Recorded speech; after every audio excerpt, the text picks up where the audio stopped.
¿Cómo estás? Bien. Me imagino que después de el episodio anterior en donde empezamos a tratar el tema de María Magdalena en su contexto histórico, geográfico, urbano, tenemos que empezar a adentrarnos ahora en la figura de María Magdalena, ¿no? Totalmente. Y creo que esa es la parte que más espero de esta conversación, porque yo nada más me fijo en todo lo material, como se podrán haber dado cuenta, soy muy materialista. Bueno. Y no me meto muy materialista en el buen sentido. Eso es lo que hace la arqueología. Sí, estudiamos al hombre a partir de materiales. Pero empezar a entrar a la persona como tal, entrar a entender a la persona y a María Magdalena a través de textos, eso es algo que me interesa mucho. Mira, cuando se habla de María Magdalena, en la mente de las personas lo asocia con un concepto. María Magdalena la prostituta. Sí. Ahora. Y crecí con ese concepto. Sí, porque es un concepto ya arraigado en la tradición cristiana por miles de años. Y la pregunta es, ¿de dónde está esa tradición? Entonces, hoy vamos a tratar de desentrañar este enredo, que como vas a ver, es mucho más complejo de lo que parece.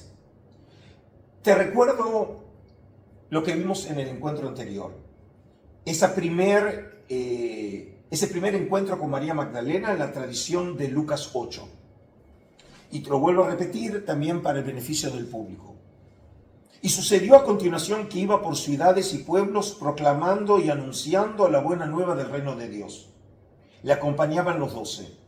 Y luego entonces de presentar a Jesús como un profeta, líder carismático itinerante, que junto con otros 12 hombres lo acompañan a él, yendo de ciudad a pueblos en la zona de la Galilea. Y como supusimos en el encuentro anterior, uno de esos lugares puede haber sido justamente Magdala Tariquea, como lo fue también Betsaida y Iulia, como es Capernaum. Esa es la zona en donde se mueve Jesús. Y dice luego, y algunas mujeres que habían sido curadas de espíritus malignos y enfermedades. Es decir, muestra que además de hombres, hay mujeres que lo siguen. Y estas mujeres se caracterizan por haber sido curadas por Jesús. Y la primera mencionada es María, llamada Magdalena, de la que habían salido 7 demonios. Y ahora la pregunta es, ¿quién es esta María Magdalena? ¿Y qué quiso decir el texto cuando dice que habían salido 7 demonios? ¿Acaso sufría de algún tipo de enfermedad psíquica? Por ejemplo, algunos lo asocian con la epilepsia, que en el mundo antiguo estaba asociada precisamente a un estado de posesión por demonios, porque en la antigüedad las enfermedades psíquicas estaban identificadas precisamente por este tipo de influencia, ¿no? De agentes exteriores, malévolos, que se hacían y dominaban a una persona. Si acaso quería decir eso. Pero otros creen que puede ser otra manera de aludir a María Magdalena, que haya estado involucrada en actividades, digamos, inmorales. Y uno dice, pero ¿cómo podemos de este texto llegar a esa conclusión? Para esto tenemos que volver al contexto literario en donde aparece esta historia. Y esta historia de María Magdalena en Lucas 8 es inmediatamente después de otra historia, que se habla de una mujer, en este caso anónima, pero una historia que influyó muchísimo en la manera de interpretar a María Magdalena en Lucas 8. Y la historia es la siguiente: es la visita de Jesús en la casa de Simón el fariseo. Y el texto reza así: un fariseo le rogó que comiera con él, y entrando en la casa del fariseo, se puso a la mesa. Había en la ciudad una mujer pecadora pública, que obviamente en este caso podemos entender que es una prostituta, quien al saber que estaba comiendo en casa del fariseo, llevó un frasco de alabastro de perfume. Eso significa, estamos hablando de una mujer con recursos, porque el alabastro era una sustancia costosa, que probablemente, dado que era un tipo de perfume, lo usara también en su actividad como prostituta. Y poniéndose detrás a los pies de él, comenzó a llorar. Y con sus lágrimas le mojaba los pies y con los cabellos de su cabeza se los secaba. Besaba sus pies y los ungía con el perfume. Ahora, para esto hay que imaginar algo que no resulta tan obvio. Y es, ¿cómo nos imaginamos que se sentaban a comer en el mundo antiguo? Por ejemplo, en la historia del arte, cuando se representa o ilustra esta escena, se lo ve a Jesús sentado alrededor de una mesa. Y obviamente ella está a los pies de Jesús porque él tiene los pies apoyados en el suelo. Pero en la época romana no era la manera de comer, no se sentaban alrededor de una mesa, se sentaban en el triclinio. Ay, sí. Es decir, que era un tipo de sillón en donde uno se acostaba y entonces obviamente los pies estaban apoyados no sobre el piso, sino sobre lo que sería un tipo de sofá, y ella entonces está al lado de Jesús en el triclinium, y precisamente dice que con sus lágrimas mojaba los pies, lo que muestra obviamente una acción de arrepentimiento, de tristeza, ¿sí?, por la actividad que ella practicaba. Y dice, y con los cabellos su cabeza se los secaba. Este es un punto importante. En el mundo antiguo, y hoy en círculos incluso tradicionales, se ve el cabello de las mujeres como un elemento o un componente erótico. Por eso, en la práctica en grupos tradicionales judíos, precisamente las mujeres tienen cubierto el cabello. Y incluso en grupos muy conservadores, incluso las mujeres se rapan el cabello, ¿sí? Solamente el marido puede ver el cabello original de esa mujer. Por ejemplo, usan pelucas, ¿sí?, pero no es el cabello de ellos. Solamente el marido es el que puede tener acceso a algo tan íntimo como el cabello.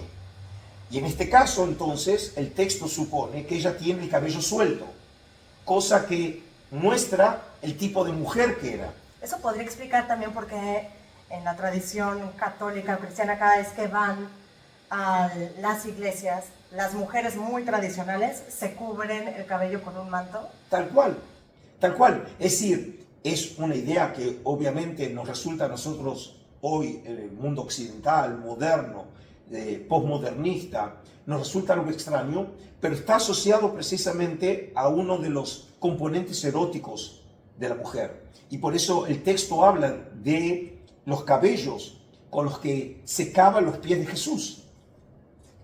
Y luego el texto continúa. Al verlo el fariseo que le había invitado se decía para sí, si este fuera profeta, sabría quién y qué clase de mujer es la que le está tocando, pues es una pecadora. Hay que recordar que el texto la presentó como una mujer pública y por lo tanto, obviamente, en este caso, involucrada en una actividad prohibida. Hasta tal punto, Andrea, que en hebreo antiguo, para llamar a una prostituta se la denomina en los textos rabínicos como yatzanit, es decir, la mujer que sale. Una mujer que es piadosa no sale de su casa incluso, eran los hombres que salían a hacer las compras. ¡Qué horror! La mujer no se pasea por la calle, la mujer tiene que estar recluida en la casa, ¿sí? Porque otra vez, la mujer que se pasea por las calles es una mujer pública. Por eso María Magdalena andaba revolucionando la historia. Y entonces, el texto continúa. Jesús le respondió, Simón, tengo algo que decirte. Él dijo, di maestro. Un acreedor tenía 2 deudores. Uno debía 500 denarios y el otro 50. Como no tenía para pagarle, perdonó a los 2. ¿Quién de ellos le amará más? Respondió Simón, supongo que aquel a quien perdonó más. Es decir, que obviamente era la deuda más grande. Él le dijo, has juzgado bien. Y volviéndose hacia la mujer, dijo a Simón, ¿ves a esta mujer? Entré en tu casa y no me diste agua para los pies. Ella, en cambio, ha mojado mis pies con lágrimas y los ha secado con sus cabellos. No me diste el beso. Ella, desde que entró, no ha dejado de besarme los pies. No ungiste mi cabeza con aceite. Ella ha ungido mis pies con perfume. Por eso te digo que quedan perdonados sus muchos pecados, porque ha mostrado mucho amor. A quien poco se le perdona, poco amor muestra. Y le dijo a ella, tus pecados quedan perdonados. Los comensales empezaron a decirse para sí, ¿quién es este que hasta perdona los pecados? Pero él dijo a la mujer, tu fe te ha salvado, vete en paz. Ahora, obviamente lo que tenemos aquí es una historia en la versión del evangelista, que puede ser que la noción de perdón del pecado por parte de Jesús ya esté de alguna manera influida por la teología paulina, en donde la fe juega un papel muy importante. Y en este caso, el texto implica que es la fe en Jesús, en su condición de Mesías, de Salvador. Pero más allá de este final, que probablemente esté contaminado por la teología paulina, tenemos aquí una escena en donde Jesús le da lugar aquí a una prostituta, a que forme parte de ese círculo con el que él estaba en contacto. Ahora, vuelvo a recordarte, Andrea. Pero espera, él hace que esta mujer, pecadora pública, que me gustó mucho el término, que ella formara parte del círculo, o nada más porque la acepta en ese momento de desesperación que tiene ella, ¿es ahí donde la acepta en el círculo? No. Bueno, el texto no continúa, ¿sí? Pero hablando qué pasó con esta mujer, que por cierto es anónima, pero inmediatamente después aparece el texto que antes nosotros leímos en Lucas 8, en donde son mujeres que la siguen a Jesús, y precisamente sobre esas mujeres dice que habían sido curadas de espíritus malignos y enfermedades. ¿Acaso Lucas 8 apelaría a que estas mujeres también estaban de alguna manera involucradas en actividades prohibidas, y que en este caso la expresión que Jesús las había curado de espíritus malignos aludiría precisamente a estas actividades inmorales por parte de la mujer? Como mujeres marginadas que ya no tienen un lugar en la sociedad y su único lugar lo ven con un líder que las acepta tal cual son. Entonces, como ves, el texto no identifica a la mujer de la historia de fariseo Simón con las mujeres que siguen a Jesús, pero la inmediatez del texto invita de alguna manera a conectar a esta mujer con estas mujeres, y específicamente con una mujer que es la líder, que es María Magdalena. Y así empiezan los chismes. Pero no solamente eso, para que veas cómo se va complicando la historia, además de María Magdalena, tenemos otra historia con otra María. Y la pregunta es si es otra María o es la misma María. Y en este caso es una historia que sucede en otro lugar, en Betania, que lo tenemos en el Evangelio de Juan, en el capítulo 12. Y la historia dice así: 6 días antes de la Pascua, Jesús se fue a Betania, donde estaba Lázaro, a quien Jesús había resucitado de entre los muertos. Es decir, aquí lo ubica el evangelista, la historia, a una semana de la crucifixión de Jesús, ¿sí? Porque precisamente eso va a suceder en la víspera de la Pascua. Y entonces dice, y le dieron allí una cena. Marta servía y Lázaro era uno de los que estaban con él a la mesa. Y entonces María, tomando una libra de perfume de nardo puro, muy caro, ungió los pies de Jesús y los secó con sus cabellos. Y la casa se llenó del olor del perfume. Fíjate lo que tenemos aquí. Aquí tenemos una escena que sucede en Betania, en donde aparece en la casa Lázaro, aparece Marta y aparece una mujer llamada María. Obviamente que esta María no se la denomina la llamada Magdalena, pero aparece aquí con el tema del perfume, aparece el tema de que con ese perfume ungió los pies de Jesús y los secó de sus cabellos, que recuerda claramente la escena que vemos en Lucas 7 de la prostituta, inmediatamente antes de presentar a María Magdalena. Entonces ahora tenemos tres textos: la prostituta de Lucas 7, a María Magdalena en el capítulo inmediatamente después, capítulo 8, cuando la mujer anónima, prostituta del capítulo 7 en Lucas, precisamente se habla del perfume que tiene, del cabello, y que precisamente unta con el perfume los pies de Jesús. Y ahora tenemos una María en Betania, en donde se habla del perfume, se habla que le ungió los pies y secó sus cabellos, como lo hizo la prostituta. Probablemente nos dice ni que fuera María Magdalena, ni que fuera la prostituta. Pero ahora, ¿qué sucedió con la tradición?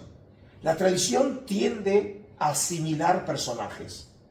Entonces, precisamente, el momento clave en donde vemos cómo la tradición ahora fabricó una nueva idea que no aparece atestiguada en los textos antiguos sobre María Magdalena, aparece en el siglo VI con Gregorio I o Gregorio Magno, uno de los padres de la Iglesia, que en una ya muy famosa homilía, la homilía 25, dice en el párrafo central para nosotros: la mujer descrita por Lucas como pecadora, y se refiere aquí a Lucas capítulo 7, llamada María por Juan, que es Juan capítulo 12, que es la María de Betania, es la misma que Marcos atestigua que fue liberada por Jesús de 7 demonios. ¿A qué alude en este caso Gregorio Magno? A que tenemos un texto en Marcos capítulo 16, que desde el punto de vista literario es un apéndice al Evangelio de Marcos, que fue en algún momento de la tradición, probablemente un momento relativamente antiguo, en donde se le agregó un nuevo final a la antigua versión del Evangelio de Marcos, considerado por los biblistas como el más antiguo de los 4 evangelios, en donde Marcos 16, versículo 9 dice: Jesús resucitó en la madrugada el primer día de la semana y se apareció primero a María Magdalena, que por cierto vamos a ver el tema en un próximo episodio, de la que había echado 7 demonios. Ahora, muy probablemente Marcos 16 esté de alguna manera citando la tradición que lo conocemos en Lucas, que precisamente decía que María, llamada Magdalena, en la que habían salido 7 demonios. Y es la tradición que obviamente conoce también Gregorio I o Gregorio Magno. Entonces, habló de las Marías y dice: por lo tanto, ahora es su conclusión, estos 3 personajes son la misma persona, María Magdalena. Y a partir de este momento, de esta homilía que se transformó en un punto de inflexión en la historia de la tradición, María Magdalena, que apareció en Lucas 8, fue identificada con la prostituta de Lucas 7 y fue identificada con la María de Betania de Juan capítulo 12. Y a partir de aquí se transformó esta figura en María Magdalena, la prostituta. Y no solamente eso, sino que incluso lo podés ver muy bien cómo esta conclusión teológica, literaria, luego se fijó en la conciencia de los creyentes a través del arte. Y prueba de ello, por ejemplo, se puede ver claramente en una de las escenas que nosotros vamos a analizar en un próximo episodio, cuando María Magdalena aparece asociada con la crucifixión de Jesús. Y tenemos aquí un texto, otra vez, que es particular de Juan, que a diferencia de los sinópticos, que cuando hablan de que las mujeres son testigos del momento trágico del final de Jesús en la crucifixión, tenemos una tradición que se divide entre los sinópticos y Juan. La tradición sinóptica, por ejemplo Marcos, dice, había también unas mujeres mirando desde lejos, entre ellas María Magdalena, María la madre de Santiago el Menor y de José y Salomé, que le seguían y le servían cuando estaba en Galilea, y otras muchas que habían subido con él a Jerusalén. Es decir, ese grupo de mujeres lo habían seguido hasta el final y asisten a ese momento tan trágico en que Jesús está agonizando en la cruz. Y según la tradición de los sinópticos, es decir, Marcos, Mateo y Lucas, las mujeres están desde lejos viendo a Jesús. A diferencia de ello, aparece Juan en el capítulo 19, que conoce una tradición diferente. Junto a la cruz de Jesús estaban su madre y la hermana de su madre, María, mujer de Clopas, y María Magdalena. Y luego continúa, Jesús, viendo a su madre junto a ella, al discípulo a quien amaba, dice a su mujer, mujer, ahí tienes a tu hijo. Y en esta escena es interesante ver lo siguiente. Si nosotros vemos, como ahora pueden ver ustedes en la historia del arte, cuando los artistas representan esta escena, siguen fundamentalmente la tradición de Juan, en donde colocan a las mujeres próximas a la cruz. Pero fíjate ahora la imagen que el público puede ustedes ver del gran artista Lucas Cranach. Cuando él imagina esa escena, obviamente ahora como artista exégeta, él le agrega un nuevo elemento.